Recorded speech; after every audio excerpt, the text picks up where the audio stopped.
Alright, let's get into Radiant Red, issue 1. This ties in from Radiant Black, issue 6, right after it. So it was 2 months ago in Illinois, right? And we see that she's about to go rob that bank. She goes over to the bank, smack the shit out of this fucking guard. Then she opens the gate and goes towards the damn door, the safe door. She transmutes a part of the door into a big ass hammer for her hand, and she smashes through that bitch and get all the money.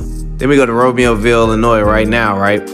And they talk about what happened after issue 9 in the news right here. My bad, issue 4 and 5. She heard about that shit. That's when her boyfriend came, basically trying to convince her to use the damn money that's stuck up in the vents that she just stole. She told his ass, don't you touch that shit.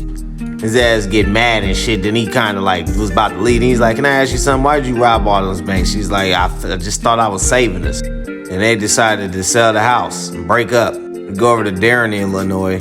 She goes over to her sister's crib and see her nieces and nephews. She told her basically to call up her mom and dad because they've been worrying about her and they keep blowing her shit up. So she gets dressed and shit, right? After looking through some old photos, then you see and find out that she's Japanese. Then she goes down and talks to her sister about her plan, about wanting to go out to Japan and basically go fucking sightseeing, go take flights and shit after her breakup. She don't want to be like them other people that's scared to leave Illinois.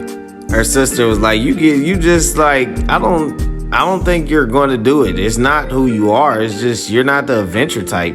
She's like, watch me. So she go upstairs, get all these pictures and shit, right? And then she sets a plan for next year to leave.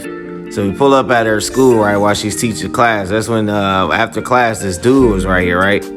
He already knew about her being Radiant Red. He said that he got an employer that wanted her ass to work for him. She tell his ass, fuck no. That's what he was like, all right, these some cute kids. As you see, that's her damn nieces and nephews and her sister. She's like, what's stopping me from murking your ass?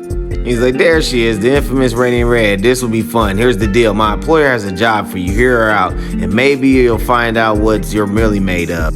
If you don't show up, the first thing that's going to happen is a lot of people, the Precious Sohn family including, are going to find out that Chicago's big bag bank robber is actually some 8th grade lit teacher. She's like, fuck him and leave. She's like, hey, trust me, Red, this is not what, you don't want to walk away from this first and last warning. She leaving and she meet up with this fucking reporter. She's trying to find out what happened to the Embers collapse, basically the building. After she got enough information she wanted and shit, she left and she asked for a card. She's like, if I need your ass for like, somebody asked for a witness or something, can I ask? She's like, it was anonymous, but I got you. So she go back home and her and dude trying to work it out and shit, right? She get a text like, come to the address below at 2 o'clock alone. So after they had their little talk and shit, right, about getting shit back normal, she leaves at 2 o'clock in the morning to go to that meeting. Issue 2 will be next.